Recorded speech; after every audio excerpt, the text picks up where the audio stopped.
and his team found chambermaids at the Waldorf Astoria who were willing to testify that they had seen Davy Batillo's gangsters showing up regularly to visit Luciano in his suite. With that evidence from the Waldorf, as well as the testimony of prostitutes who'd been shaken down, Dewey had his case. By March 1936, New York was ready to put Luciano on trial.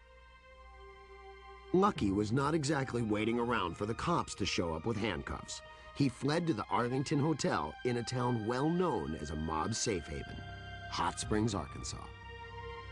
Dewey sent his men after him. On April Fool's Day, 1936, Lucky was extradited from Arkansas to New York.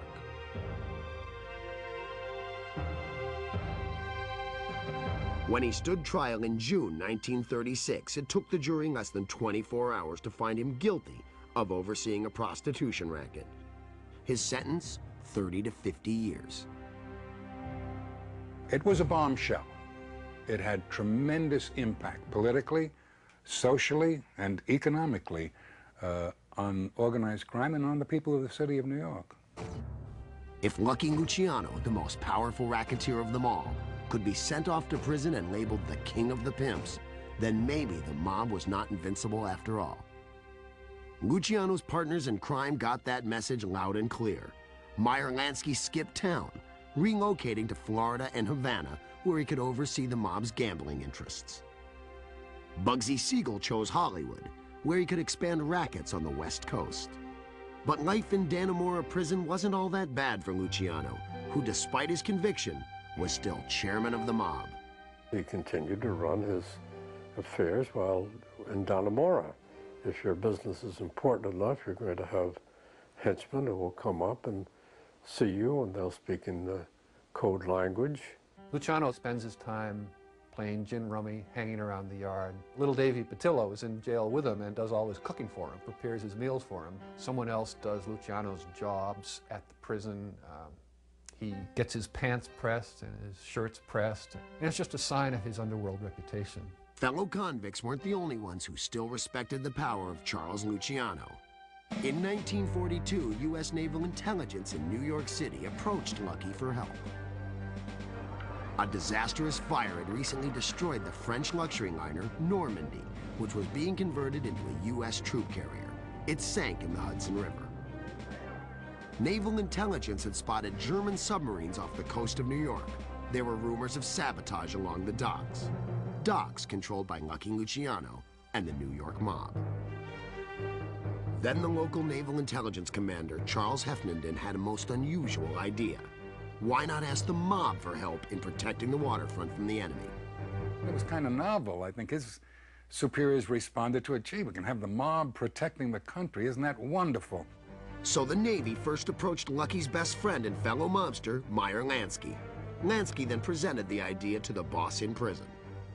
Luciano did not go along with it at first. My inference is that Luciano was still mad at the law, with reason. Lansky talked him into it, said it would be a good thing for the mob to be seen in this patriotic role.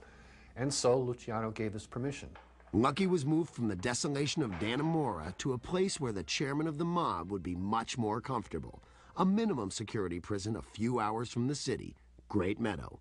Your classic country club type prison. And there he could talk to his underbosses and all his men freely. It would seem that Lucky kept his word to the Navy. The docks were free of sabotage for the rest of the war. But Lucky Luciano was not done serving his country. As American and British troops were invading Sicily in July 1943, Allied intelligence had an ace in the hole named Luciano. All the mafia bosses had been alerted by Lucky Luciano that they should be friendly to the Allied forces, to the British and Americans, and should help to facilitate the landings in every way possible, which they apparently did.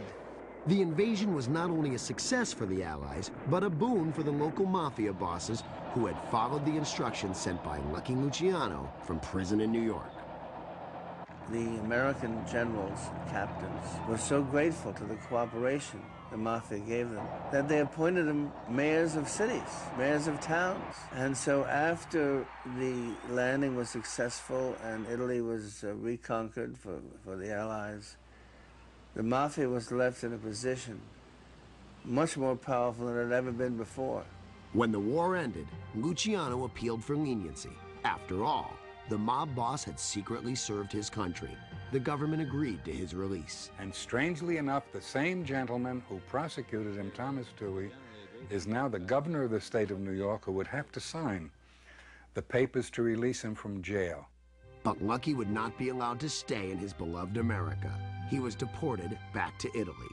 Under the terms of his release, he would be placed under the surveillance of the Italian police and never allowed to return to the U.S. On February 10th, 1946, Luciano sailed out of New York Harbor. To ease the pain, Lucky's old friends in the mob had given him a sweet going-away present. All the bosses contributed some money to a big, fat envelope of cash. Just before the ship got underway, they handed him this gigantic envelope, which had about $300,000 or $400,000 in it. He felt very good about that. Officially, Luciano was forbidden to leave Italy, but 10 years in prison had not dulled his sense of cunning. Lucky would not only evade Italian authorities, but establish a new power base for himself in his native land.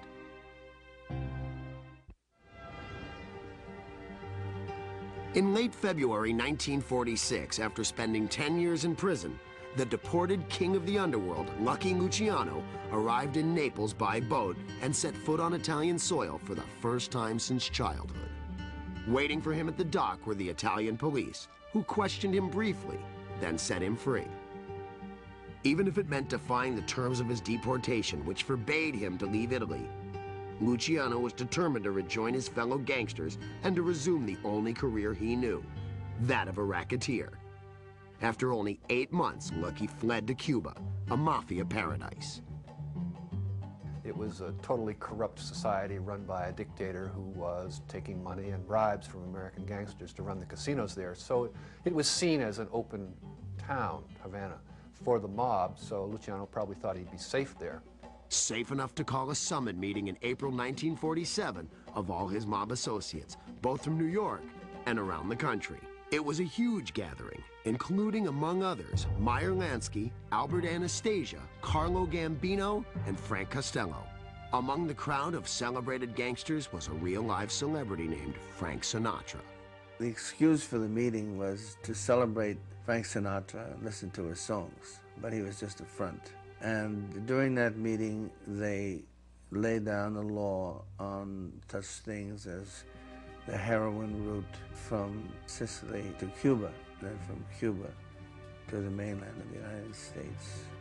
And Luciano was the chairman of the board at that meeting. Other issues on Lucky's agenda? The division of profits from Cuban casinos and what to do about his childhood friend, Bugsy Siegel.